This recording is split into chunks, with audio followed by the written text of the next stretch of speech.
ലോകപ്രശസ്തനായ ഒരു സൈക്കാട്രിസ്റ്റും psycho അനലിസ്റ്റൊക്കെയാണ് call Jung.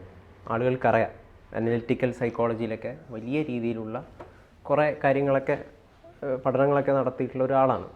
അദ്ദേഹത്തിൻ്റെ വളരെ പ്രസക്തമായിട്ടുള്ള ഒരു കോട്ടുണ്ട്. അത് ഇന്നത്തെ ഈ സ്വാതന്ത്ര്യ ദിനത്തിൽ വലിയ പ്രസക്തി ഉണ്ടെന്നാണ് എനിക്ക് തോന്നുന്നത്. ഞാൻ ആ കോട്ടൊന്ന് വായിക്കാം. തങ്ങളുടെ നിഴലും വെളിച്ചവും മനസ്സിലാക്കുന്ന ഏതൊരാളും ഒരേ സമയം രണ്ട് വശങ്ങളിൽ നിന്ന് സ്വയം കാണുകയും അങ്ങനെ മധ്യത്തിലെത്തുകയും ചെയ്യുന്നു. യഥാർത്ഥത്തിൽ നമ്മുടെ നാട്ടിലെ മാധ്യമപ്രവർത്തകർക്ക് നിഷ്പക്ഷതയുടെ ആവശ്യമുണ്ടോ? കാരണം ഇന്നത്തെ ഒരു കാലഘട്ടത്തിൽ മാധ്യമപ്രവർത്തകർ ഒട്ടും നിഷ്പക്ഷമല്ല എന്ന വിലയിരുത്തലുകൾ പലയിടങ്ങളിൽ നിന്ന് വരുന്നുണ്ട്. അപ്പോൾ ഈ നിഷ്പക്ഷതയും സ്വാതന്ത്ര്യവും തമ്മിൽ എന്താ ബന്ധം? അത് വളരെ വലിയ ചോദ്യങ്ങളാണ്. നിഷ്പക്ഷതയും സ്വാതന്ത്ര്യവും തമ്മിലുള്ള ബന്ധം എന്താണ് എന്നുള്ളത്. രണ്ട് കാര്യങ്ങൾ. ഒന്ന്, നിഷ്പക്ഷത എന്ന് പറയുന്നത് തന്നെ എന്താണ് എന്ന് നമുക്ക് വിശദീകരിച്ച് വ്യക്തമാക്കി കൊടുക്കുക ബുദ്ധിമുട്ടുള്ള കാര്യമാണ്. രണ്ടാമത്തെ കാര്യം സ്വാതന്ത്ര്യം. അതും ഇതേപോലെ തന്നെ വളരെ വളരെ ബുദ്ധിമുട്ടേറിയ ഒരു വാക്കാണ്. നിർവചനങ്ങളിൽ എളുപ്പത്തിലുള്ള നിർവചനങ്ങളിൽ ഒതുങ്ങുന്നതല്ലേ രണ്ടും. പക്ഷേ പൊതുസമൂഹം, സാധാരണക്കാർ അതൊക്കെ മനസ്സിലാക്കി വെച്ചിരിക്കുന്ന ഒരു ആംഗിളുണ്ട്. ആ ആംഗിൾ നമ്മൾ പരിശോധിക്കുന്ന സമയത്ത് നിഷ്പക്ഷ എന്ന് പറയുന്നത് ആരോടും പക്ഷം ചേരാതെ നിൽക്കലാണ്. സ്വാതന്ത്ര്യം എന്ന് പറയുന്നത് ആർക്കും അടിമപ്പെടാതെ ചിന്തിക്കുകയും പ്രവർത്തിക്കുകയും ചെയ്യുന്ന ഒരു മാനസികാവസ്ഥയുമാണ്. ഇത് രണ്ടും തമ്മിലൊരു ചെറിയ തരത്തിലൊരു സിമിലാരിറ്റി ഉണ്ട്. തീർച്ചയായിട്ടും സിമിലാരിറ്റി ഉണ്ട്, സാധ്യതയുമുണ്ട് ശരിക്കും പറഞ്ഞതിൻ്റെ. അപ്പോൾ കാൾജനെ എനിക്ക് തോന്നുന്നു അത്ര സാധാരണക്കാരായിട്ടുള്ള ആളുകൾക്ക് അത്ര പരിചിതമായ ഒരു വാക്കല്ല. അദ്ദേഹം 37-38 കാലഘട്ടത്തിൽ 3 മാസത്തോളം ഇന്ത്യയിലൊക്കെ ഉണ്ടായിരുന്നു. ഈ യോഗേനെ പറ്റിയിട്ടും ബുദ്ധിസത്തെ പറ്റിയിട്ടും ഹിന്ദുയിസത്തെ പറ്റിയിട്ടൊക്കെ വലിയ രീതിയിൽ ലോകത്തിനോട് കുറേ കാര്യങ്ങൾ പറഞ്ഞിട്ടുണ്ട്. അല്ല, പല പാശ്ചാത്യരായിട്ടുള്ള ചിന്തകരും ഗവേഷകരും ഇന്ത്യയിൽ വന്ന് ഇന്ത്യയുടെ ഫിലോസഫിയും അതേപോലെ തന്നെ അതുമായി ബന്ധപ്പെട്ട് നിൽക്കുന്ന യോഗ പോലെയുള്ളതായ സംവിധാനങ്ങളെക്കുറിച്ചൊക്കെ പഠിക്കുകയും അവരുടേതായിട്ടുള്ള കാഴ്ചപ്പാടുകളിൽ പിന്നീടത് വികസിപ്പിച്ച് അവതരിപ്പിക്കുകയും ചെയ്തിട്ടുള്ളത് നമുക്കറിയാവുന്നു. അതിലൊരാളാണ് കാൾജൻ. അപ്പോൾ കാൾജനെ സംബന്ധിച്ചിടത്തോളം അദ്ദേഹത്തിൻ്റെ ആ കോട്ട് യഥാർത്ഥത്തിൽ വളരെ അക്കാഡമിക് പ്രാധാന്യമുള്ളതാണ്. നിങ്ങളുടെ നിഴലും വെളിച്ചവും നിങ്ങൾക്ക് തിരിച്ചറിയാൻ കഴിഞ്ഞാൽ നിങ്ങൾക്ക് ഇരുപുറങ്ങളിൽ നിന്ന് സഞ്ചരിക്കാൻ കഴിയുകയും അങ്ങനെ നിങ്ങൾക്ക് മധ്യത്തിൽ എത്തിച്ചേരാൻ കഴിയുകയും ചെയ്യുക എന്ന് പറഞ്ഞതിൻ്റെ അർത്ഥം ഇതാണ്: നിങ്ങൾക്ക് എല്ലാ കാര്യങ്ങളും മനസ്സിലാക്കാനായിട്ട് കഴിയുകയാണെങ്കിൽ, എല്ലാ കാര്യങ്ങളും മനസ്സിലാക്കാൻ പറ്റുന്ന ഒരു വിഷൻ അതിനകത്തുണ്ട്. അതാണ് നിങ്ങളുടെ നിഴലും വെളിച്ചവും.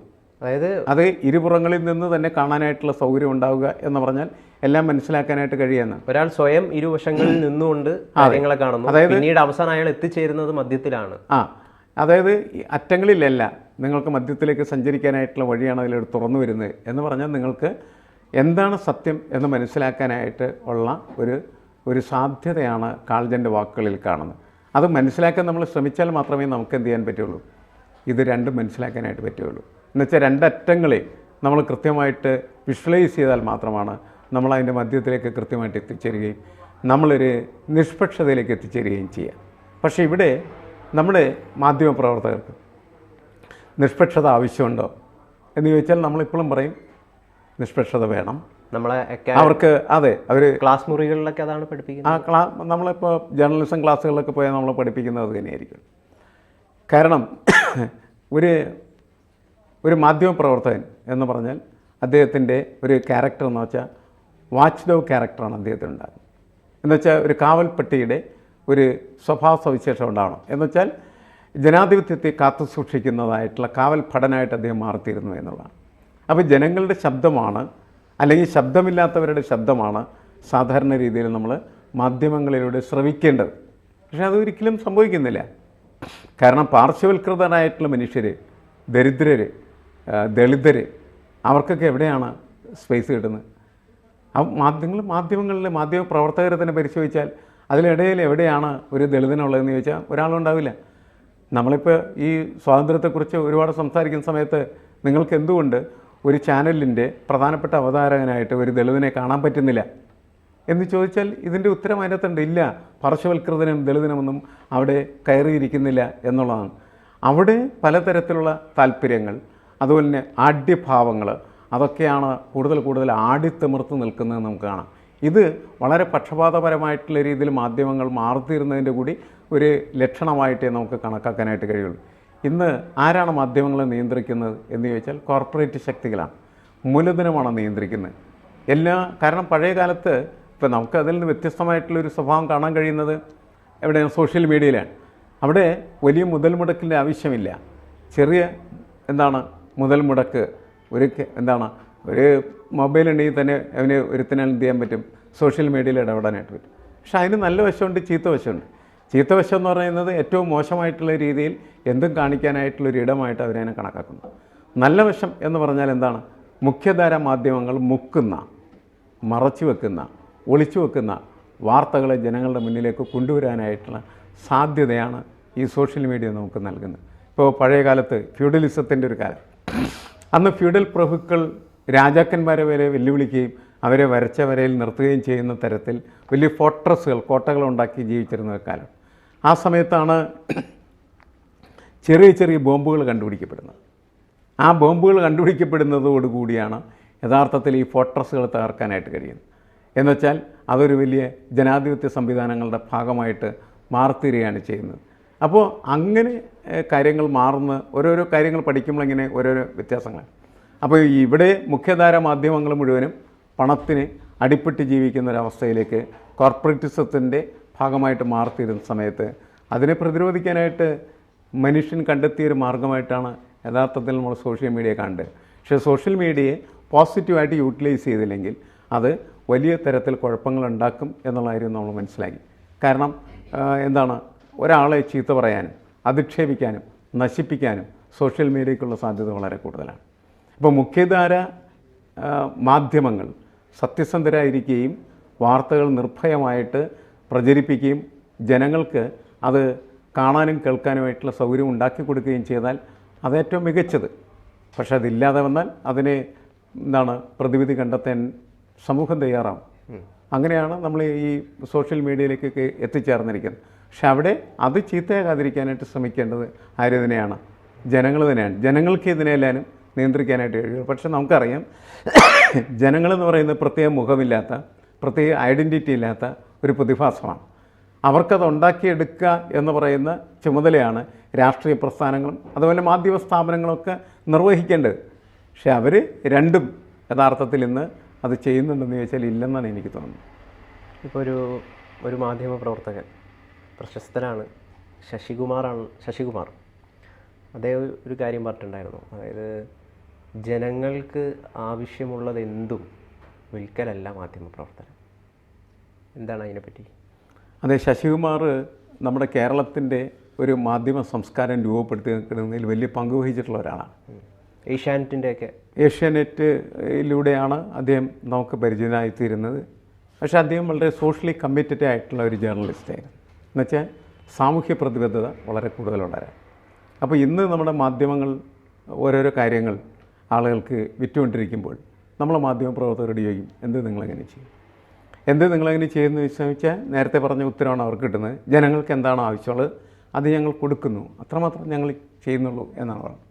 അതുകൊണ്ടാണ് ശശികുമാർ പറയുന്നത്, അങ്ങനെ ജനങ്ങൾക്ക് ആവശ്യമുള്ളത് വിൽപ്പന നടത്തുന്ന സ്ഥാപനമാകലല്ല മാധ്യമ സ്ഥാപനങ്ങളുടെ ജോലി. അത് മാത്രമല്ല, അതിലൂടെ വേറൊന്ന് പറഞ്ഞിട്ടുണ്ടായാൽ അദ്ദേഹം അത് മയക്കുമരുന്ന് വിൽപ്പനയാണ്.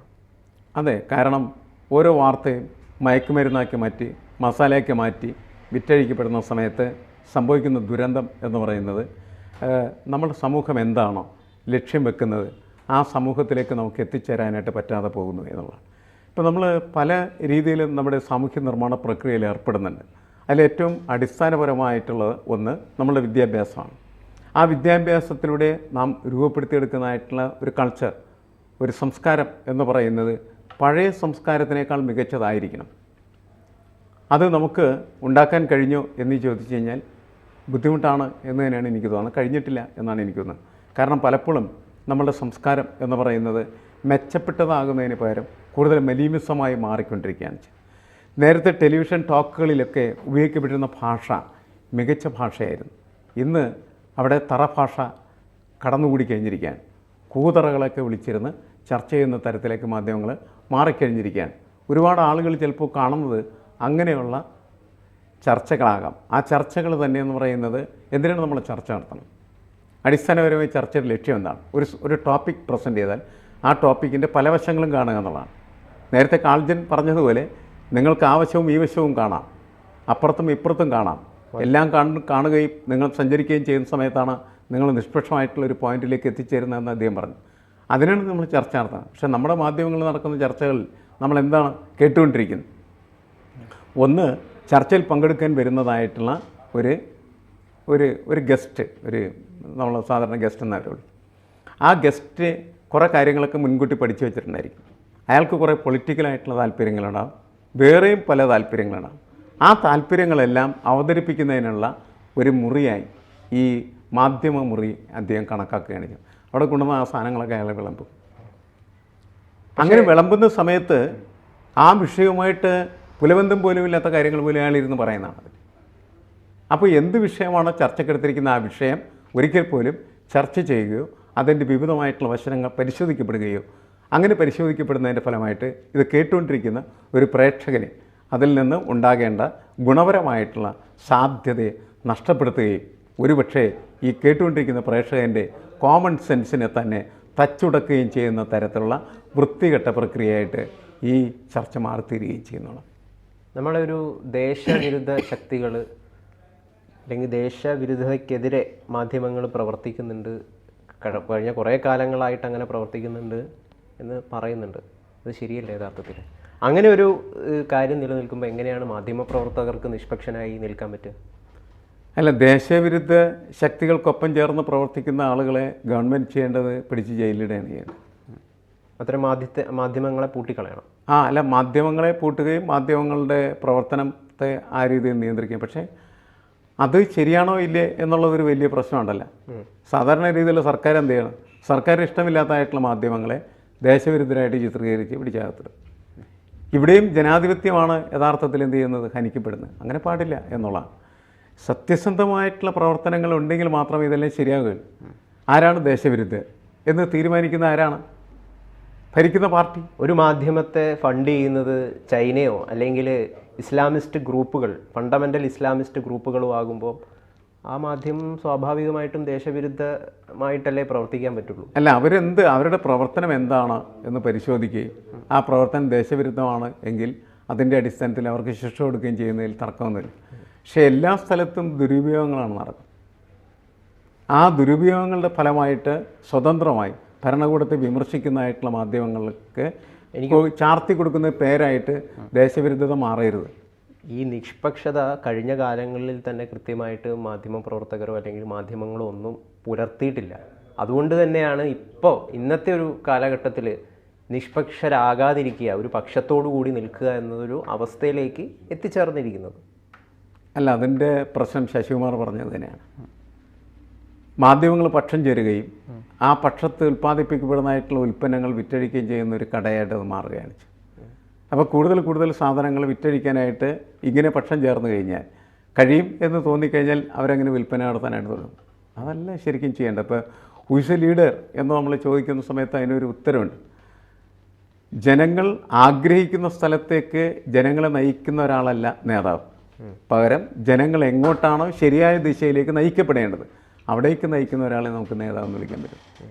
ഇതെന്ന് പറയുന്നത് ജനങ്ങൾ ഇഷ്ടപ്പെടുന്നു എന്ന് പറയുന്ന അവരുടെ താൽക്കാലികമായിട്ടുള്ള പൈങ്കിളി താല്പര്യങ്ങൾ, ആ താല്പര്യങ്ങളെ സംരക്ഷിക്കാൻ വേണ്ടി അതിന് പറ്റുന്ന തരത്തിലുള്ള മസാലയൊക്കെ പുരട്ടി ഇവർ വാർത്തകൾ കൊടുക്കുകയും അത് ചിലപ്പോൾ ദേശവിരുദ്ധമാണെങ്കിൽ പോലും വിറ്റഴിക്കപ്പെടുന്നതാണെങ്കിൽ വിൽക്കാം എന്ന് കരുതുകയും ചെയ്യുന്ന തരത്തിലേക്ക് അവർ അപൊളിറ്റിക്കലായി രാഷ്ട്രീയ വിരുദ്ധരായിട്ടും രാഷ്ട്രവിരുദ്ധരായിട്ടും മാറിത്തീരുന്നുണ്ട് എന്നാണ് എനിക്ക് തോന്നുന്നത്. അതൊരു വലിയ പ്രശ്നമാണ്. അത് തീർച്ചയായിട്ടും നിയന്ത്രിക്കപ്പെടേണ്ടതാണ്. പക്ഷേ ആ നിയന്ത്രിക്കപ്പെടുമ്പോൾ നമ്മൾ മുന്നോട്ട് വെക്കുന്ന മാനദണ്ഡം ഇതാണ്: നിങ്ങൾക്കിഷ്ടമില്ലാത്തതായിട്ടൊരു മാധ്യമത്തെ ദേശവിരുദ്ധമായിട്ട് പ്രഖ്യാപിക്കലല്ല ചെയ്യേണ്ടത്. ദേശവിരുദ്ധ പ്രവർത്തനം നടത്തുന്നതായിട്ടുള്ള മാധ്യമത്തെ തിരിച്ചറിഞ്ഞ് അവർക്കെതിരെ നടപടിയെടുക്കുകയാണ് യഥാർത്ഥം ചെയ്യേണ്ടത്. അപ്പോൾ മാധ്യമങ്ങളുടെ ഒരു വലിയ ജോലി എന്ന് പറയുന്നത് മാധ്യമ സങ്കല്പത്തിൽ എന്താണോ എങ്ങനെയാണോ അവർ പ്രവർത്തിക്കേണ്ടത് എന്ന് പ്രവചിക്കപ്പെടുന്നതും പ്രത്യാശിക്കപ്പെടുന്നതുമായിട്ടുള്ള രീതിയിൽ പ്രവർത്തിക്കാൻ അവർ ബാധ്യസ്ഥരായി തീരുക എന്നതാണ്. അവർ സത്യസന്ധരായിരിക്കണം എന്നുള്ളതാണ് ഒന്ന്. രണ്ട്, അവർക്കൊരു കാരണവശാലും പക്ഷപാതം പാടില്ല എന്നുള്ളതാണ്. പക്ഷപാതം പാടില്ലെങ്കിൽ മാത്രമാണ് അവർക്ക് എന്ത് ചെയ്യാൻ പറ്റുള്ളൂ? ചേരായ്മയുടെ ഒരു സ്വഭാവം വരാനായിട്ട് പറ്റുക. നോൺ അലൈൻമെൻറ്റ്, ആ ചേരിയോടുമില്ല ഈ ചേരിയോടുമില്ല. ഞങ്ങൾ സ്വതന്ത്രമായിട്ടുള്ള ഒരു ചേരിയായിട്ട് നിൽക്കുന്നു. മനുഷ്യൻ്റെ സ്വതന്ത്രമായിട്ട് വാർത്തകൾ എത്തിക്കുക എന്നുള്ളതാണ് ഞങ്ങളുടെ ആത്യന്തികമായ ലക്ഷ്യം. അതുകൊണ്ട് ഏറ്റവും മികച്ച ഭാഷ, ഏറ്റവും മികച്ചതായിട്ടുള്ള ഒരു ഗവേഷണം, ഒരു വാർത്ത ശരിയാണോ തെറ്റാണോ എന്നുള്ള ക്രോസ് ചെക്കിങ് വളരെ പ്രധാനപ്പെട്ടതാണ്. അതിപ്പോൾ ചെയ്യാറില്ല എന്നുള്ളതാണ്. കാരണം എന്ന് വെച്ചാൽ ആദ്യം വാർത്ത കൊടുക്കുക, അത് തെറ്റായാലും ശരിയായി കഴിഞ്ഞാലും അത് ആളുകളുടെ വൈകാരിക തലത്തെ തീപിടിപ്പിക്കാൻ പറ്റുന്നതാണെന്ന് വെച്ചാൽ അങ്ങ് വിറ്റുപോയിക്കട്ടെ എന്ന് കരുതി ഇത് കൊണ്ടേ കൊടുക്കും. കുറേ കഴിയുമ്പോഴാണ് തെറ്റാണ് എന്ന് മനസ്സിലാക്കണം. തെറ്റാണ് എങ്കിൽ അത് അംഗീകരിക്കാൻ പോലും ഇവർ തയ്യാറില്ല എന്നുള്ളതാണ്. കാരണം വാർത്ത വിറ്റഴിച്ചു, അതിൻ്റെ എല്ലാവിധമായിട്ടുള്ള പ്രതിഫലങ്ങളും ചിലപ്പോൾ നല്ലതായിരിക്കും, ചിലപ്പോൾ ചീത്തയായിരിക്കും. അതൊക്കെ സമൂഹം തന്നെ സഹിച്ചു കഴിഞ്ഞിട്ടുണ്ടായിരിക്കും. പല സ്ഥലത്തും വർഗീയ കലാപങ്ങളുണ്ടാകുന്നതിന് കാരണമായി തീരുന്ന വാർത്തകൾ പോലും മാധ്യമങ്ങളിൽ നിന്ന് പുറത്തു വരാറില്ല. അപ്പോൾ അവർ ബോധപൂർവമാണ് അത് ചെയ്യുന്നത്. പക്ഷേ നമ്മൾ കരുതും ബോധപൂർവം അല്ല എന്ന്. അതിന് നമ്മളെ അങ്ങനെ ബോധ്യപ്പെടുത്താനായിട്ട് അവർക്ക് കഴിയും എന്നുള്ളതാണ്. മോശമായ ഭാഷ ഉപയോഗിക്കുന്നതിലും അതുതന്നെയാണ് പ്രധാനപ്പെട്ട പ്രശ്നം. ഇതൊക്കെ ഇവർ തിരുത്തി ശരിയായിട്ടുള്ള രീതിയിൽ കാര്യങ്ങൾ ചെയ്താൽ മാത്രമേ സമൂഹത്തിന് ഇവരെ കൊണ്ട് എന്തെങ്കിലും ഗുണമുണ്ടാകൂ. സമൂഹം നിൽക്കുന്ന തലം അതൊരു പ്രത്യേക പൊസിഷനാണ്. ആ പൊസിഷൻ അവരെ അപ്ലിഫ്റ്റ് ചെയ്യുന്ന തരത്തിലായിരിക്കണമല്ലോ മാധ്യമപ്രവർത്തനം എന്ന് പറയുന്നത്. അവർ ഉയർത്തുക. ഇപ്പോൾ നമ്മൾ ഈ ചർച്ച തന്നെ കണ്ടുകൊണ്ടിരിക്കുന്നതായിട്ടുള്ള ഒരാളെ സംബന്ധിച്ചിടത്തോളം ഈ ചർച്ച കണ്ടിട്ട് അദ്ദേഹത്തിന് അതേവരെ ഉണ്ടായിരുന്നതായിട്ടുള്ള അവസ്ഥകളിൽ നിന്ന് കുറച്ച് മെച്ചപ്പെട്ട രീതിയിൽ ചിന്തിക്കാൻ പ്രാപ്തമാകുന്നതാണ് എങ്കിൽ മാത്രമേ അയാൾക്ക് അതുകൊണ്ട് ഗുണമുണ്ടാവുള്ളൂ. മനുഷ്യരെല്ലാം വളരെ പ്രജുഡീസ്ഡാണ് ശരിക്കും പറഞ്ഞത്. മുൻധാരണയോടെ എല്ലാം കണ്ടുകൊണ്ടിരിക്കുകയാണ് ചെയ്യുന്നത്. ചർച്ചയിൽ പങ്കെടുക്കുന്ന ഒരാൾ സംസാരിക്കുന്നത് ഇങ്ങനെ ആയിരിക്കും എന്നവർ മുൻകൂട്ടി കാണുകയും പിന്നെ അത് കാണേണ്ട കാര്യമില്ല. അപ്പോൾ നമ്മളിൽ നിന്ന് സർഗാത്മകമായിട്ട് ശരിയായിട്ടുള്ള രീതിയിൽ ചർച്ചകൾ കൊണ്ടുപോകാനായിട്ട് കഴിയുകയാണെങ്കിൽ മാത്രമാണ് അത് കാണുന്ന ഒരു പ്രേക്ഷകനെ സംബന്ധിച്ചിടത്തോളം അതിനെന്തെങ്കിലും ഗുണമുണ്ട്. അദ്ദേഹത്തിനോട് യോജിക്കുന്ന വാർത്തകൾ നമ്മൾ കൊടുക്കണം നിർബന്ധമൊന്നുമില്ല. അദ്ദേഹത്തിനെതിരായിട്ടുള്ള വാർത്തകളായാലും കുഴപ്പമൊന്നുമില്ല. പക്ഷേ നമ്മൾ പറയുന്നത് അതിനൊരു ഇൻസൈറ്റ് ഉണ്ടാകണം എന്നുള്ളതാണ്, ഒരു ഉൾക്കാഴ്ച ഉണ്ടാവണം. ആ ഉൾക്കാഴ്ചയുടെ ഒരു പ്രകാശം സ്വാഭാവികമായിട്ടും ഇത് കേട്ടുകൊണ്ടിരിക്കുന്ന ഒരാൾക്കുണ്ടാകാനുള്ള സാധ്യതയുണ്ട്. അയാൾ അതിനനുസരിച്ച് ചിന്തിക്കാൻ പ്രാപ്തനാക്കുക എന്നുള്ളതാണ് പ്രധാനപ്പെട്ടത്. അതിനിപ്പോൾ നമുക്കിപ്പോൾ മാധ്യമ പ്രവർത്തകരെ മാത്രം കുറ്റം പറഞ്ഞിട്ട് കാര്യമുണ്ടോ? അല്ല, ജനങ്ങൾ യഥാർത്ഥത്തിൽ നിഷ്പക്ഷരല്ല. ജനങ്ങൾ ഒരു കാലത്തും നിഷ്പക്ഷരല്ല. ജനങ്ങൾ എപ്പോഴും പക്ഷപാതികളായി മാറുകയാണ് ചെയ്യുന്നത്. പക്ഷമുണ്ടവർക്ക്, അവരങ്ങനെയാണ് പാകപ്പെട്ട് വരുന്നത്. കാരണം എന്ന് വെച്ചാൽ അവർ സാധാരണ ജീവിതം നയിച്ചുകൊണ്ടിരിക്കുകയാണ് ചെയ്യുന്നത്. അങ്ങനെ സാധാരണ ജീവിതം നയിച്ചുകൊണ്ടിരിക്കുന്ന സമയത്ത് അവർ കാണുന്ന കാര്യങ്ങളോട് സാധാരണ രീതിയിലൊക്കെ പ്രതികരിച്ച് ജീവിക്കുന്നവരാണ്. അവർ ശരിയായ രീതിയിലേക്ക് മാറ്റുക എന്ന് പറയുന്ന ഒരു ജോലി യഥാർത്ഥത്തിൽ ആർക്കുണ്ട്? അവരുടെ മേൽ സ്വാധീനം ചെലുത്തുന്ന തരത്തിൽ പ്രവർത്തിക്കുന്നതായിട്ടുള്ള സംഘങ്ങൾക്കുണ്ട്. യഥാർത്ഥത്തിൽ അത് ചെയ്യേണ്ടത് സർക്കാരാണ്. സർക്കാരിന് മാത്രമല്ല, സർക്കാരിൻ്റെ ജോലിയായിട്ട് നമുക്കതിനെ കണക്കാക്കാൻ പറ്റില്ല. മാധ്യമപ്രവർത്തകർ, മാധ്യമങ്ങളും അവരുടെ ഉത്തരവാദിത്വം എന്ന് പറയുന്നത് സമൂഹത്തെ സംബന്ധിച്ചിടത്തോളം തങ്ങളെ കൊണ്ട് ഗുണമുണ്ട് എന്ന് കരുതുകയും ആ ഗുണത്തിന് അനുസൃതമായിട്ടുള്ള രീതിയിൽ പ്രവർത്തിക്കാൻ തങ്ങൾ ബാധ്യസ്ഥരാണെന്നും തങ്ങൾക്ക് അതിനുള്ള റെസ്പോൺസിബിലിറ്റി, ഉത്തരവാദിത്വമുണ്ട് എന്നുള്ളതും വളരെ പ്രധാനപ്പെട്ട കാര്യമാണ്. അങ്ങനെ അവർ പ്രവർത്തിക്കേണ്ടതാണ്. സർക്കാർ ഒരിക്കലും നമ്മൾ അങ്ങനെ പ്രതീക്ഷിച്ചിട്ട് കാര്യമില്ല. സർക്കാരിൻ്റെ പ്രവർത്തനം മുറ പോലെ നടത്തുന്നു എന്ന് മാത്രമേ ഉണ്ടാവുള്ളൂ. മാധ്യമങ്ങളുടെ ജോലി എന്ന് പറഞ്ഞാൽ ആ മുറയിൽ തെറ്റിപ്പോകുന്നതായിട്ടുള്ള കാര്യങ്ങളെ അല്ലെങ്കിൽ മറച്ചു വെച്ചിരിക്കുന്നതായിട്ടുള്ള കാര്യങ്ങളെ പുറത്തു കൊണ്ടുവന്ന് ശരിയായിട്ടുള്ള ദിശയിലേക്ക് സർക്കാരിനെയും ചലിപ്പിക്കുക എന്നുള്ളതാണ്. അത്ര വലിയ ഉത്തരവാദിത്തമുണ്ട് ശരിക്കും പറഞ്ഞാൽ. നമ്മൾ ഈ മാധ്യമങ്ങളെക്കുറിച്ച് പറയുമ്പോൾ ഫോർത്ത് എസ്റ്റേറ്റ് ഓഫ് ഡെമോക്രസി എന്നാണ് പറയുന്നത്. ജനാധിപത്യത്തിൻ്റെ 4ാം തൂണാണ് അവർ. അപ്പോൾ ജനാധിപത്യത്തിൻ്റെ പല മേഖലകളും ജീർണിച്ച് കഴിയുന്ന സമയത്ത് അതിൻ്റെ എക്സിക്യൂട്ടീവ് ജീർണിക്കുന്നു, അല്ലേ? അതേപോലെ തന്നെ ജുഡീഷ്യറി ജീർണിക്കുന്നു. ഇങ്ങനെയൊക്കെ വരുന്ന സമയത്ത് അതിനെ കൂടി തിരുത്തലാണ് നമ്മളുടെ പ്രധാനപ്പെട്ട ജോലി എന്ന് പറയുന്നത്.